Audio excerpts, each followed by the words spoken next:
بسم الله الرحمن الرحيم الحمد لله رب العالمين والعاقبة للمتقين والصلاة والسلام على سيدنا وعلى آله وأصحابه أجمعين أما بعد فأعوذ بالله من الشيطان الرجيم بسم الله الرحمن الرحيم والذين هم عن اللغو معرضون صدق الله العظيم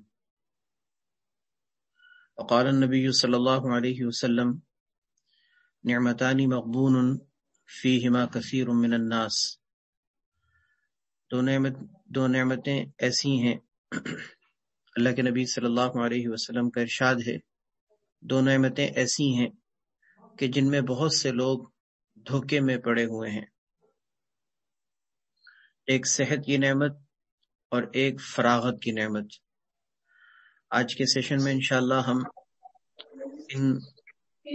اس حدیث کی روشنی میں انشاءاللہ وقت کے بارے میں بات کریں گے کہ انسان کو اللہ تبارک و تعالیٰ نے جو نعمتیں عطا کی ہیں، ان نعمتوں میں ایک بہت بڑی نعمت زندگی کی نعمت، وقت کی نعمت ہے۔ قرآن کریم میں اللہ تبارک و تعالیٰ نے ارشاد فرمایا سورہ مومنون 18ویں پارے کی ابتدائی آیات کے اندر کہ اللہ تبارک و تعالیٰ اپنے محبوب بندوں کا تذکرہ کرتے ہوئے فرماتے ہیں کہ میرے محبوب بندے اور کامیاب بندے جن کو میں جنت کی نعمتوں سے مالا مال کروں گا اور جو جنت الفردوس کے مستحق ہوں گے، ان میرے محبوب بندوں کی صفات میں سے ایک صفت یہ ہے کہ وہ بیکار اور لغو باتوں سے اعراض کریں گے۔ یعنی بیکار اور لغو بات ایسی چیز کہلاتی ہے کہ جس کے کرنے کا دنیا اور آخرت میں کوئی فائدہ نہ ہو، یا دوسرے الفاظ میں جس کا دینی اعتبار سے بھی کوئی فائدہ نہ ہو، دنیاوی اعتبار سے بھی کوئی فائدہ نہ ہو، ایسی بات کو لغو اور بیکار قسم کی بات یا بیکار مشغلہ کہا جاتا ہے۔ ان چیزوں سے بھی جو لوگ بچیں گے، اللہ تبارک و تعالیٰ نے ان کو فلاح یاب اور کامیاب مومنین قرار دیا ہے۔ انسان دنیا میں جو کچھ بھی افعال سر انجام دیتا ہے، اس کی بنیادی طور پر 3 قسمیں ہیں۔ امام غزالی رحمۃ اللہ علیہ حجت الاسلام بہت بڑے ہمارے اکابر و بزرگوں میں سے ہیں، وہ فرماتے ہیں کہ انسان جو بھی کام کرتا ہے اس کی بنیادی طور پر 3 قسمیں ہوتی ہیں۔ ایک قسم وہ ہوتی ہے جس کا دینی یا دنیاوی فائدہ ہو، دوسری قسم وہ ہوتی ہے کہ جس کا دینی یا دنیاوی نقصان ہو، اور تیسری قسم وہ ہوتی ہے کہ جس کا دینی یا دنیاوی نہ نقصان ہو نہ فائدہ۔ ان 3 کاموں میں سے جو پہلا کام ہے، یعنی دینی یا دنیاوی جس میں فائدہ ہو، وہ کام تو ظاہر ہے کہ ایسا ہے کہ جس کو کرنا انسان کے لیے فائدہ مند ہے اور اس کو کرنا چاہیے، کیونکہ اس میں دینی فائدہ ہے یا دنیاوی اعتبار سے فائدہ ہے۔ دینی فائدہ مثال کے طور پر ہم نماز پڑھتے ہیں، تلاوت کرتے ہیں، اللہ کا نام لیتے ہیں، یہ دینی فائدہ ہے۔ اور دنیاوی فائدہ یہ کہ مثال کے طور پر ہم کسب معاش کے لیے نکلتے ہیں، روزی کے لیے نکلتے ہیں، ملازمت کرتے ہیں، یا اسی طریقے سے گھر سے باہر یا گھر کے اندر بہت سے ہمارے کام کاج جو ہمارے دنیا کے فوائد پر مشتمل ہوتے ہیں، ان کو دنیاوی اعتبار سے فائدے کے کام کہا جاتا ہے۔ تو یہ کام چاہے دینی فائدے کے ہوں یا دنیاوی فائدے کے، وہ تو کرنے چاہیے، لیکن دوسری قسم کے جو دینی یا دنیاوی نقصان پر مشتمل ہوں، ایسے کاموں کو کرنے سے انسان کو بچنا چاہیے۔ ظاہر ہے کہ عقل کا بھی تقاضا ہے اور شریعت کا بھی تقاضا ہے کہ جو چیز آپ کے لیے مفید نہیں ہے، نقصان دہ ہے، اس چیز سے آپ بچیں۔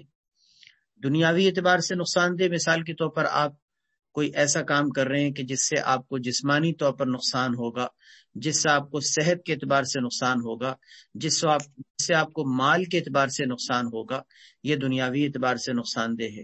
دینی اعتبار سے نقصان دہ مثلاً کوئی آپ گناہ کا کام خدا نخواستہ کریں، اللہ کی نافرمانی کا کام کریں، نبی علیہ الصلوۃ والسلام کی تعلیمات اور شریعت کے خلاف کریں، یہ کام دنیاوی اعتبار سے نقصان دہ ہے۔ تو دینی اعتبار سے فائدہ مند ہو اور یا دینی اعتبار سے فائدہ مند ہو، اس کام کو کرنا ہے۔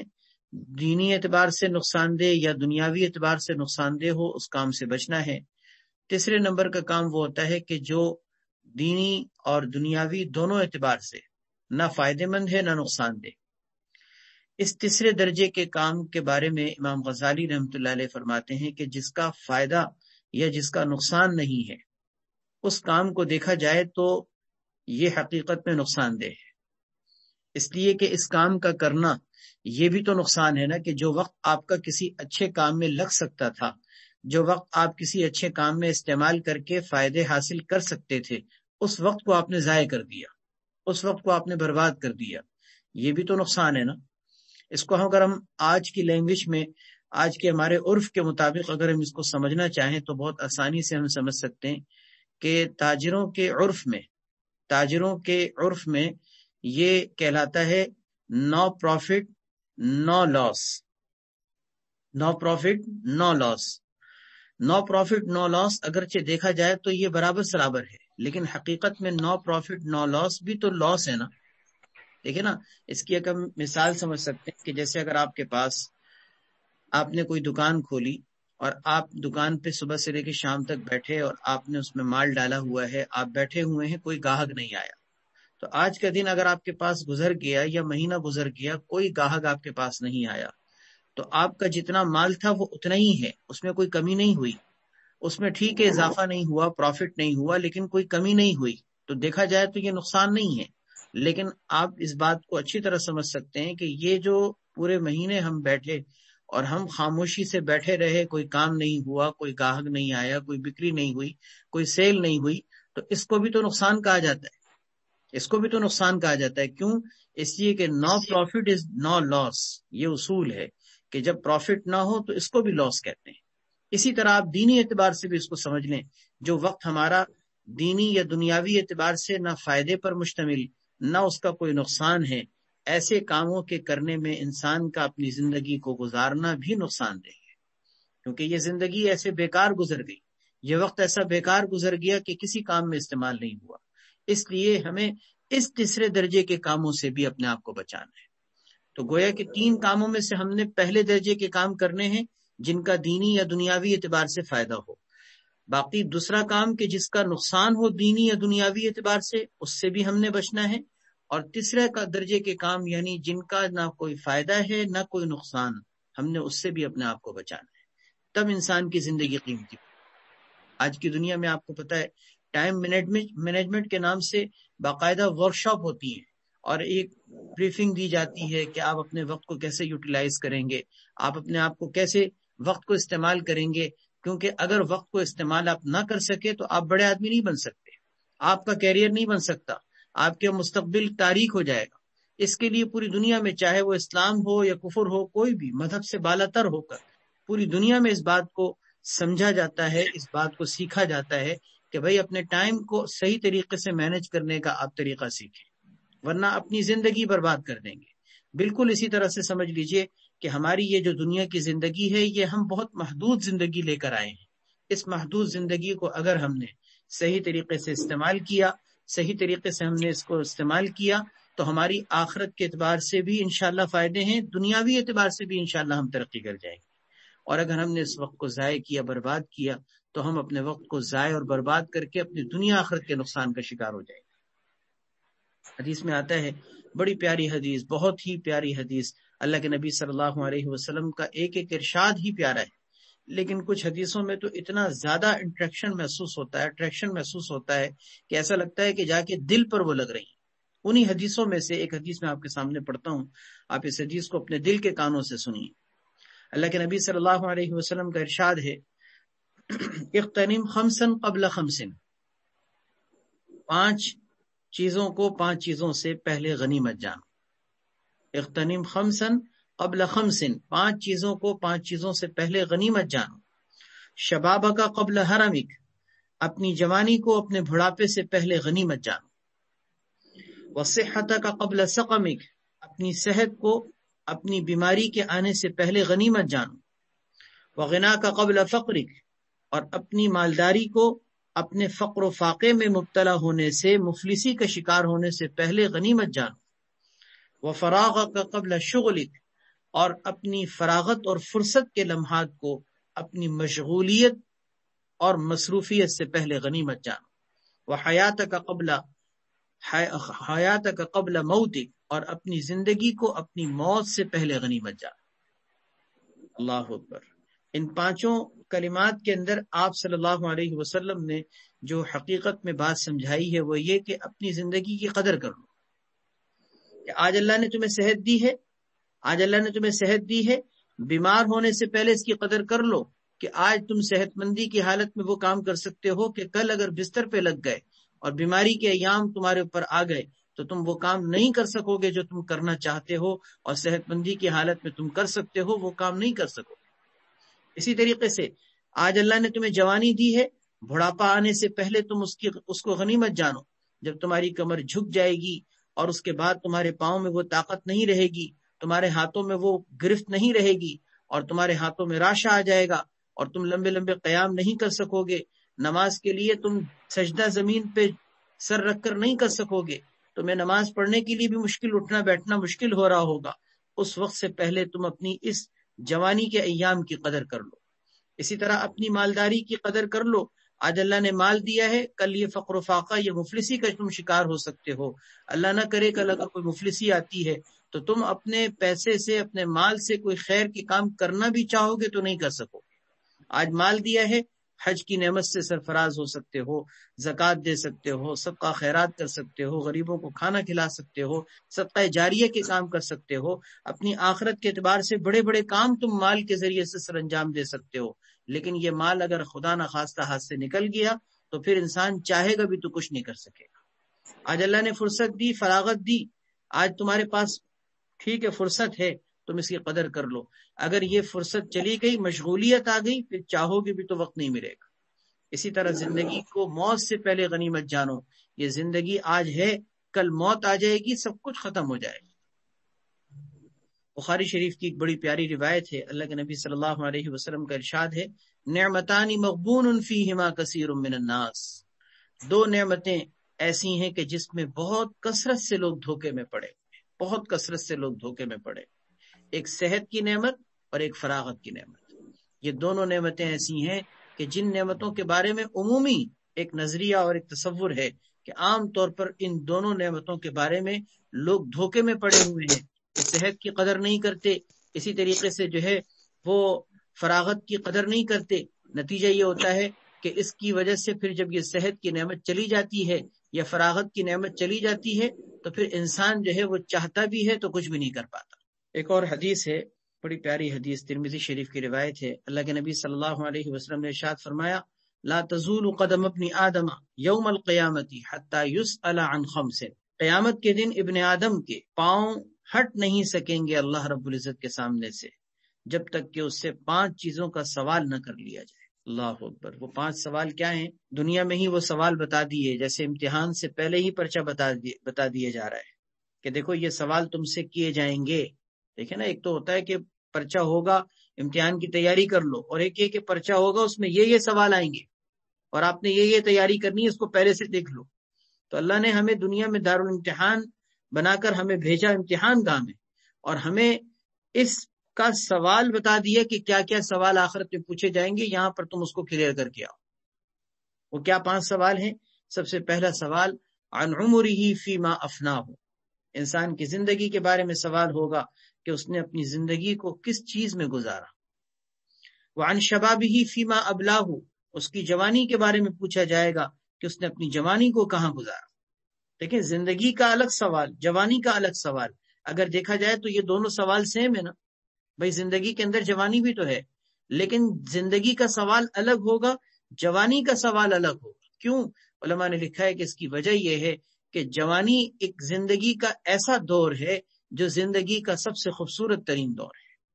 تو پوری زندگی کیسے گزاری وہ تو ایک الگ سوال، لیکن بطور خاص اپنی جوانی کا بتاؤ کہ تم نے جوانی کیسے گزاری، کیونکہ جوانی میں انسان کے ہاتھ مضبوط کڑیل جوانی ہے، انسان کی طاقت و قوت عروج پر ہے، انسان سب کچھ کر سکتا ہے، بھاگ سکتا ہے، دوڑ سکتا ہے، لڑ سکتا ہے، اٹھ بیٹھ سکتا ہے۔ یہ جو زندگی کا خوبصورت ترین دور، اس خوبصورت ترین دور کے بارے میں الگ سوال ہوگا کہ بتاؤ اس دور کے بارے میں کہ تم نے اس دور کو کیسے گزارا۔ دو سوال ہو گئے۔ تیسرا سوال یہ ہوگا کہ ومالہ من این اکتسبہ، انسان کے مال کے بارے میں سوال ہوگا کہ بتاؤ کہ یہ مال کہاں سے کمایا، حرام طریقے سے یا حلال طریقے سے۔ اور چوتھی چیز یہ کہ فیما انفقہ، کہ مال کو خرچ کہاں کیا۔ یہ نہیں ہے کہ ہم آج دنیا میں سمجھتے ہیں کہ مال خرچ کرنے میں ہم آزاد ہیں، بھائی میرا پیسہ ہے، میرا مال ہے، میں چاہوں پھینک دوں، ضائع کر دوں، جلا دوں، ٹکڑے ٹکڑے کر دوں، مجھ سے کیوں پوچھا جاتا ہے کہ آپ نے یہاں کیوں خرچ کیا؟ یہ بات یاد رکھیں، آپ کا یہ مال کہنے کو آپ کا مال ہے، لیکن یہ اللہ کا دیا ہوا ہے۔ آپ کے پاس آنکھیں آپ کی ملکیت نہیں ہے، آپ کی زبان، آپ کا کان، آپ کے ہاتھ، آپ کے پاؤں، یا آپ کا مال، آپ کا جسم، یا آپ کی باڈی، یہ ساری چیزیں، یہ آپ یہ نہیں کہہ سکتے کہ میں اس کا مالک ہوں، میں جیسے چاہے استعمال کروں، نہیں، یہ سب اللہ کی دی ہوئی امانتیں ہیں۔ اللہ تعالیٰ نے آپ کو یہ بطور امانت کی چیزیں فراہم کی ہیں، اور ان امانتوں کو صحیح استعمال کرنا امانت داری اور دیانتداری ہے۔ ان کے اندر غلط استعمال کرنا خیانت ہے، جس کا کل حساب کتاب دینا ہو۔ تو یہ مال کے بارے میں بھی ہم آزاد نہیں ہیں کہ چاہے تو ہم اسراف کریں، تبذیر کریں، فضول خرچی کریں، گناہ میں خرچ کریں، لغو اور بیکار کاموں میں خرچ کریں، ہم آزاد ہیں؟ نہیں، ہم آزاد نہیں ہیں۔ ہم سے کل قیامت کے دن اس کے بارے میں پوچھا جائے گا کہ مال کہاں خرچ کیا۔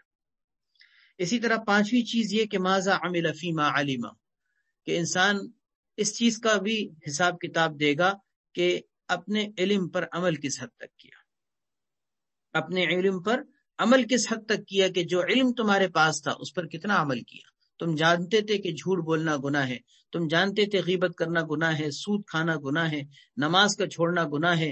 اسی طریقے سے بہت سارے گناہوں کی فہرست آج کس کو نہیں پتا کہ یہ گناہ ہے؟ کون شخص ہے، کون مسلمان جو ادنا درجے کا مسلمان ہے، اس کو بھی پتا ہے کہ نماز پڑھنی چاہیے، نماز کا نہ پڑھنا گناہ ہے، سود نہیں کھانا چاہیے، سود کا کھانا گناہ ہے۔ اسی طرح بہت سارے گناہ، اس کی جو پوری فہرست ہے ہر انسان کو پتہ ہے۔ ٹھیک ہے، شریعت کے باریک مسائل نہیں پتا، لیکن کتنے سارے حرام کام یہ سب واضح ہیں، لیکن پھر بھی انسان عمل نہیں کر رہا۔ اس کے بارے میں کل قیامت کے دن پوچھا جائے گا کہ بتاؤ کہ اس علم پر عمل کس حد تک کیا ہے۔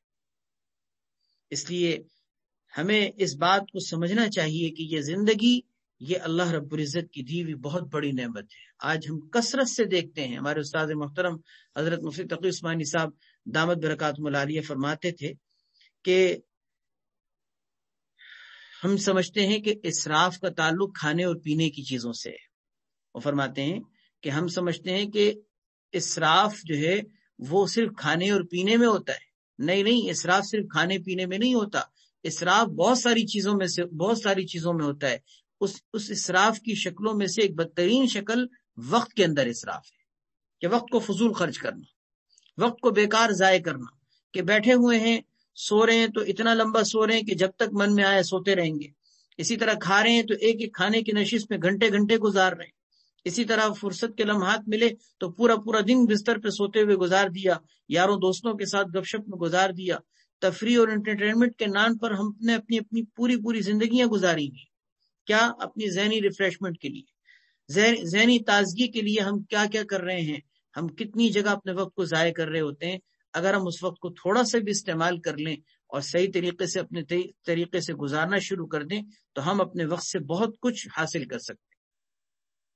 اور آج کے زمانے میں اللہ تبارک و تعالیٰ کی تو اتنی نعمتیں ہیں کہ ہم بٹن دبانے کے دور میں ہیں، ہر کام بٹن دبا کر ہو رہے ہیں۔ آپ دیکھ لیں کتنے سارے کام جو آج سے پچھلے دور کے اندر بٹن دبانے سے نہیں بلکہ چکی پیسنے کے لیے انسان کو پسینہ بہانا پڑتا تھا، پانی پینے کے لیے گھر کے اندر پانی پینے کے لیے ڈرموں میں گھر کے اندر برتن میں پانی جمع کر کے لانا پڑتا تھا، پھر پانی کا کام ہوتا تھا۔ آج ہم ٹوٹی کھولتے ہیں اور نل کے ذریعے سے پانی مل رہا ہوتا ہے۔ کسی زمانے میں یہ پانی بھر کے لانا ہوتا تھا، برتنوں سے وضو کیے جاتے تھے، برتنوں سے جو ہے وہ پانی نکال کر کپڑے دھوئے جاتے تھے۔ لیکن آج اللہ نے کتنا آسان کر دیا، چولہا جلانے کے لیے ہمیں کوئی ضرورت نہیں، ایک ماچس کی تیلی ہم نے دکھائی اور آگ بھڑک اٹھتی ہے۔ کسی زمانے میں انگیٹھیاں ہوتی تھیں، لکڑیوں سے کام کیے جاتے تھے، اور آج کے زمانے میں بھی آپ کو پتہ ہے گاؤں دیہات میں جہاں پر گیس نہ ہو، کتنی مشکل سے ایک چائے بنانے کے لیے کتنی دیر لگتی ہے۔ لیکن اللہ نے یہ ساری جگہوں سے ہمیں وقت کو بچا کر دیا نعمت کے طور پر، کہ دیکھو یہ سارا وقت بچ رہا ہے، اس وقت کو بچنے کے بعد تم استعمال کر سکتے ہو۔ لیکن آپ سوچیں کہ وہ وقت کہاں گیا؟ مطلب جو وقت ہمارا بچا تھا اس بٹن دبانے کے دور میں، وہ وقت کہاں گیا؟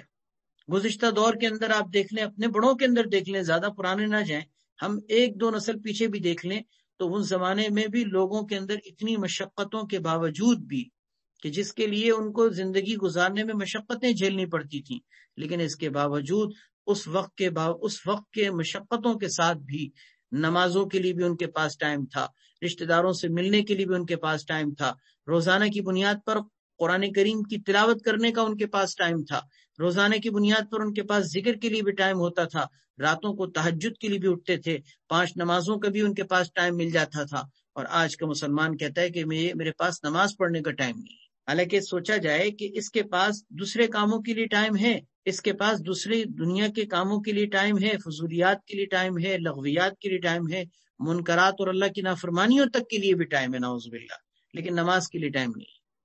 تو یہ ہمارے اپنی شیطان کی طرف سے ایک سکھائی ہوئی بات ہے، ہمیں اس سے نکلنا چاہیے۔ اللہ نے نعمت دی ہے، یہ وقت اور زندگی آج ہے، کل ہم سب یہاں نہیں ہوں گے۔ کبھی کوئی زمانے میں ایسا تھا کہ کچھ لوگ اور تھے دنیا میں، وہ چلے گئے، ہم موجود ہیں، ہم آج بیٹھے ہوئے ہیں، کل ہم نہیں ہوں گے، ہمارے بچے، ہماری نسلیں دنیا میں ہوں گی، اسی طرح سے دنیا کا یہ سلسلہ ختم ہو جائے گا، اور آخرت کی دائمی زندگی میں پھر جا کر انسان کفِ افسوس ملے گا اور یہ سوچے گا کہ کاش کہ میں دنیا میں کچھ کر لیتا۔ حضور اکرم صلی اللہ علیہ وسلم ایک دفعہ کسی قبر کے پاس سے گزرے، شعب الایمان میں علامہ بیہقی رحمۃ اللہ نے یہ روایت نقل کی ہے کہ آپ کسی قبر کے پاس سے گزرے تو آپ صلی اللہ علیہ وسلم نے فرمایا کہ تم اس قبر والے کے بارے میں کیا جانتے ہو؟ یہ قبر کے اندر جو موجود مردہ ہے، اس کے نزدیک 2 رکعت نماز پڑھنا دنیا و ما فیہا سے بہتر ہے، کیونکہ اس کی نگاہ میں 2 رکعت کی اتنی قدر و قیمت ہے، کیونکہ یہ دنیا سے جا چکا ہے، عمل کا دروازہ اس کے لیے بند ہو چکا، اس کے لیے صرف 2 رکعت پڑھنا اتنا قیمتی ہے کہ ساری دنیا اور دنیا میں جو کچھ ہے وہ سب سے زیادہ بہتر۔ کیوں؟ اس لیے کہ اس کو پتا ہے کہ یہ 2 رکعت میری آخرت کے اعتبار سے فائدہ مند ہے، یہ 2 رکعت پڑھنے کا اس کے پاس موقع نہیں رہا، لیکن اس کی نگاہ میں تو اتنی قدر و قیمت۔ ہم زندہ ہیں، ہماری نگاہ میں قدر و قیمت نہیں، نفل تو دور کی بات، فرض کی بھی قیمت نہیں۔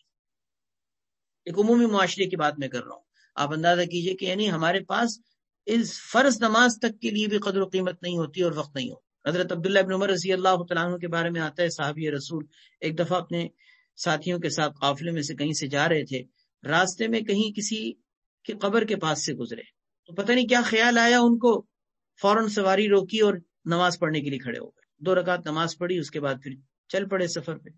تو ان کے ساتھیوں نے پوچھا کہ حضرت یہاں یہ کوئی خاص قبر تھی؟ یہاں کسی قبر کے پاس آپ نے یہاں پر نماز پڑھی ہے، یہاں قبر کے پاس نماز پڑھنے کی وجہ کیا ہے؟ تو حضرت عبداللہ بن عمر رضی اللہ عنہ فرمایا کہ میں نے اس قبر کے پاس سے گزرتے ہوئے دل میں یہ خیال آیا کہ اس کے پاس تو وقت جا چکا ہے، اس کا وقت تو گزر چکا ہے، اور اس کے وقت کے گزرنے کا مجھے احساس ہوا، مجھے یہ شدت سے احساس ہوا کہ میرے پاس تو وقت ہے کہ میں بہت کچھ کر سکتا ہوں، اس کے پاس تو نہیں ہے وقت، لہذا اس احساس کو میرے دل میں محسوس ہونے کی وجہ سے میں نے سوچا کہ میں 2 رکعت نماز پڑھ لوں، کہ میرے پاس آج وقت ہے، میں بھی اگر اسی کی طرح دنیا سے جا چکا ہوتا تو میرے پاس بھی وقت نکل چکا ہوتا۔ یہ ایسے لوگ تھے کہ اس طرح کے ان کی تربیت ہوئی تھی کہ یہ اپنے کاموں میں سے ہر کام کے اندر آخرت کو سوچا کرتے تھے۔ یہ وقت کا استعمال اللہ کے نبی صلی اللہ علیہ وسلم نے اتنی بہتر انداز میں صحابہ کرام کی تربیت کی تھی کہ وہ اپنے وقت کو استعمال کرنا نہیں بلکہ بہترین انداز سے کرنا جانتے تھے۔ ہم ان کے نام لیوا ہیں، ہم ان سے محبت رکھتے ہیں، ان سے ہمارا تعلق ہے، ہم صحابہ کرام کے نقش قدم پر چل کر انہی کی طرح سے عزتیں پا سکتے ہیں، اس لیے اپنے وقت کو استعمال کرنا سیکھیں۔ حدیث میں آتا ہے من حسن اسلام المرء ترکہ ما لا یعنی، انسان کے مسلمان ہونے کی خوبیوں میں سے ایک بہترین خوبی یہ ہے کہ وہ لا یعنی اور فضول کاموں کو ترک کرتے ہیں، لا یعنی اور فضول کاموں کو ترک کرتے ہیں، کیونکہ لا یعنی اور فضول کام یہ انسان کے لیے نقصان دہ ہوتے ہیں۔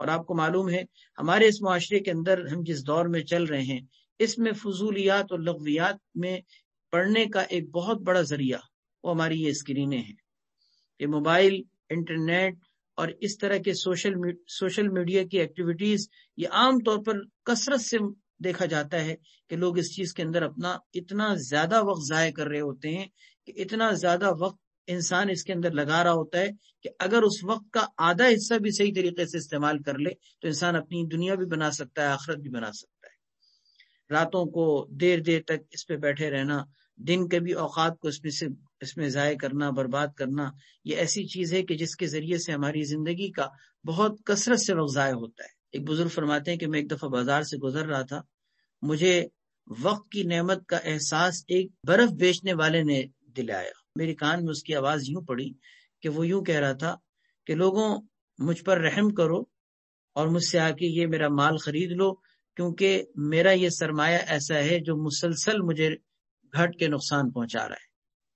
کیونکہ وہ برف بیچ رہا تھا اور برف بیچتے ہوئے مسلسل برف گھلتی ہے، تو برف کے پگھلنے میں اس کا چونکہ نقصان ہو رہا تھا، تو وہ آواز یہ لگا رہا تھا کہ لوگوں مجھ پر رحم کرو، مجھ سے یہ سودا خرید لو، کیونکہ میرا سرمایہ مسلسل گھٹ رہا ہے۔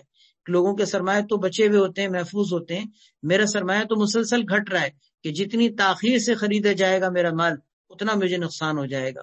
فرماتے ہیں کہ اس کی یہ بات میرے کان میں پڑی، لیکن اس سے میرا ذہن وقت کی طرف گیا کہ مسلسل ہماری زندگی کا وقت، گھڑی کی سوئی جس طرح ٹک ٹک کر رہی ہے، یہ مسلسل ہماری کیا ہو رہی ہے؟ زندگی کم ہو رہی ہے۔ ہم مسلسل بہت تیزی سے اپنی موت، اپنی زندگی کے خاتمے کی طرف جا رہے ہیں، ہم مسلسل اپنے انجام کی طرف جا رہے ہیں۔ ہم کہنے کو تو وقت میں آگے بڑھ رہے ہیں، لیکن دیکھا جائے تو ہم پیچھے ہٹ رہے ہیں، اس اعتبار سے کہ جو وقت ہمارا آج سے ایک دن پہلے زندگی کا تھا اس میں ایک دن گھٹ چکا ہے۔ ہو رہی ہے عمر مثل برف کم، رفتہ رفتہ دھیرے دھیرے دم بدم۔ اللہ اکبر۔ اللہ پاک ہم سب کو اپنے وقت کی قدر کی توفیق عطا فرمائے۔ یہ وقت کی نعمت کا جتنا بے دریغ استعمال اور ضائع کرنا ہمارے معاشرے میں پایا جاتا ہے، اتنا شاید ہی کسی اور چیز کے اندر ہم سے کوتاہی ہوتی ہو۔ اس لیے ہمیں اس بات کو طے کرنا چاہیے کہ ہم سب اس بات کو آج تہیہ کر لیں کہ اپنے وقت کو صحیح استعمال کریں گے۔ اس وقت کو استعمال کرنے کے لیے ہمارے استاد محترم حضرت مفتی تقی عثمانی صاحب دامت برکاتہ العالیہ فرماتے ہیں کہ بہت آسان سا طریقہ یہ ہے کہ اپنی زندگی کا نظام الاوقات بناؤ۔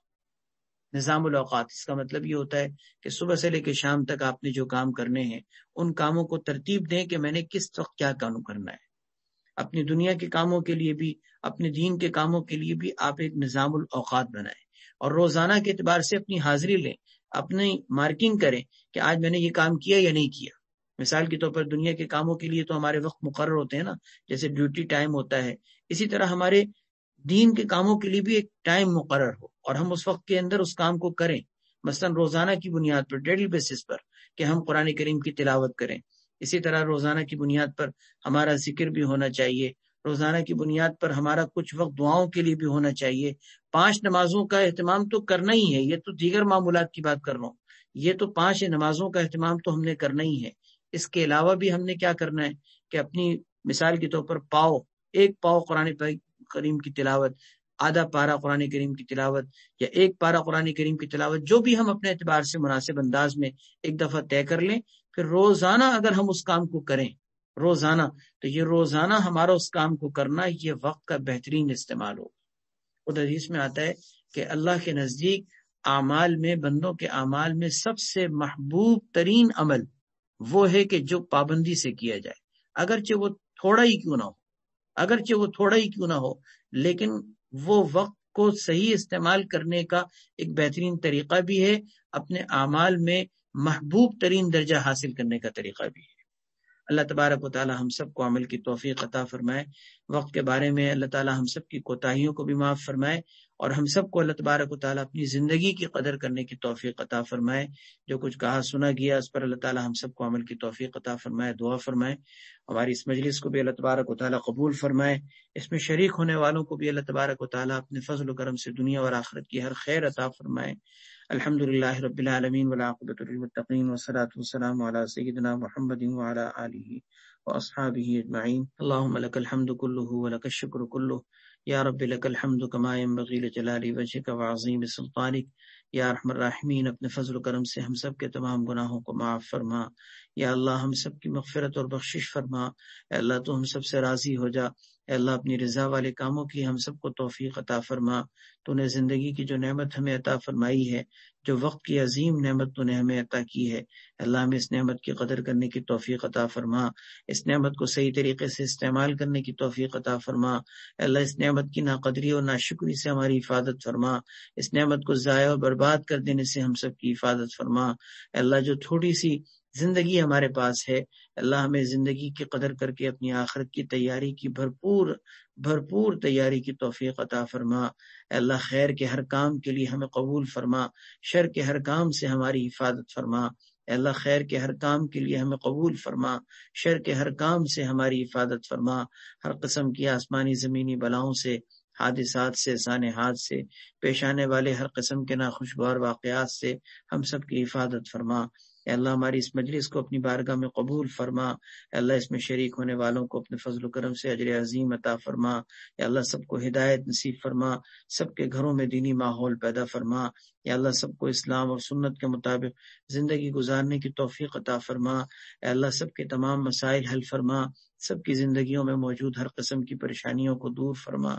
یا اللہ سب کو اور ان کے گھر والوں کو، مستورات کو، خواتین کو، یا اللہ بچوں کو، نسلوں کو بھی اے اللہ دین کے لیے قبول فرما۔ ہر طرح کے شرور و فتن سے حفاظت فرما۔ اے اللہ سب کے دلوں میں جو حاجتیں ہیں، جو نیک تمنائیں ہیں، جو نیک ارادے ہیں، مستقبل کے نیک عزائم ہیں، ان میں کامیابی عطا فرما۔ اے اللہ ہر طرح کے مقاصد میں کامیابی عطا فرما۔ اللہ حاسدین کی حسد سے محفوظ فرما، دشمنوں کی دشمنیوں سے محفوظ فرما۔ اے اللہ ہر قسم کے ظاہری اور باطنی فتنوں سے ہماری حفاظت فرما، نت نئی پیدا ہونے والی بیماریوں سے، تکلیفوں سے ہم سب کی حفاظت فرما۔ سبحان ربک رب العزت عما یصفون وسلام علی المرسلین والحمد للہ رب العالمین برحمتک یا ارحم الراحمین۔